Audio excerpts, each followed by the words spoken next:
خوف او لوږه ده او په دې کې بیا امن ډیر زیات اهمیت لري.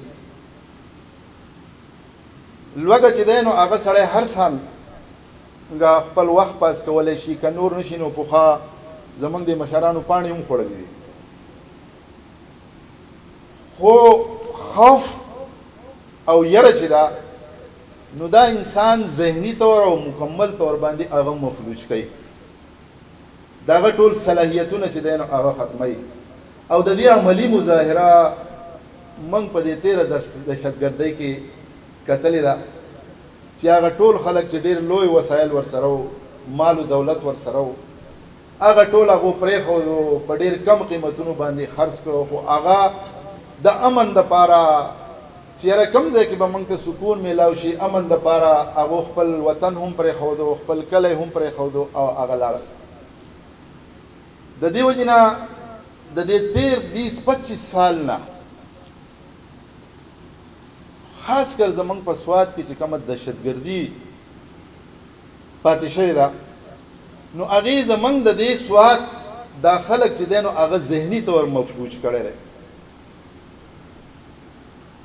او هر سړی یو مستقل خوف هغې باندې طاری دی. او خبره دا نه ده چې یوه دې دهشتګردۍ په دې تېر وخت کې زمونږ څومره خلک شهیدان شوي دي، بلکې دا خبره زمونږ د ذهن نه بالکل نه وځي چې د دهشتګرۍ په دې وخت کې زمونږ د چادر او چاردیوارۍ څومره پامالي شوې ده، زمونږ د کورونو څومره بېعزتي شوې ده. دا به د مرګه پورې زمونږ د سوات د پښتنو د ذهن نه چې دی نو هغه دا نه وځي. او دا دهشتګردي څه پټه خبره نه ده. حاجي صاحب هم د هغې ذکر وکړو چې دا مصنوعي دهشتګردي ده. کله چې دې خلکو ته د ډالرو ضرورت راشي نو بیا د دې خپل قوم قرباني هغه ورکوي، خلک په ماټر ګولو باندې دا کوي. دا دهشتګرد چې دی نو هغه جوړی او د هغې په زیره باندې د بین الاقوامي دنیا نه دا ډالرې او دا پیسه چې ده د هغې د حاصلولو کوشش کوي. نن هم د دهشتګردۍ بنیادي وجه چې ده نو هغه دا ده. اوس د دې حل څه دی؟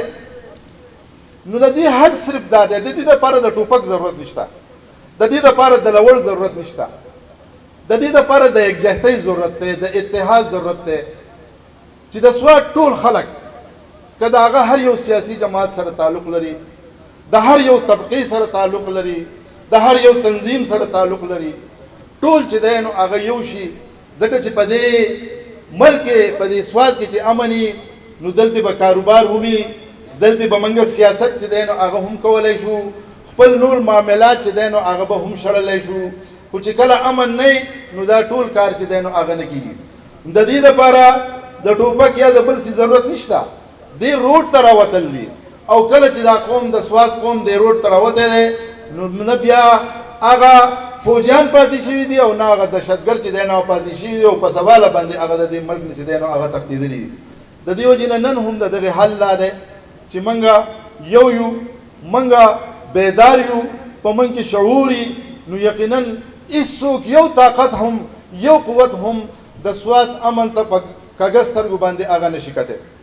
زه د سوات قومي جرګې ډېر شکرګزار یم، هغې ته خراج تحسین هم پیش کوم چې د دې علاقې د دې سوات د ټول نه اهم ایشو او مسله چې ده په هغې باندې نن دومره لوی د سوات قیادت چې دی نو هغه راغوښتلی دی، د هغې سره یو احساس دی او دې خلکو له هغه شعور ورکړی دی.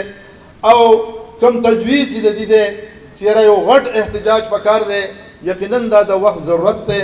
او جماعت اسلامي همیشه د امن لپاره د دې قوم د هر مسلې د حل لپاره هغه په میدان کې پاتې شوي دي. او انشاءالله هر څوک چې د امن لپاره خبره کوي، اواز اوچتوي، روډ ته راوځي، جماعت اسلامي په هغې کې د هراول دستې انشاءالله کردار چې دی نو هغه ادا کوي.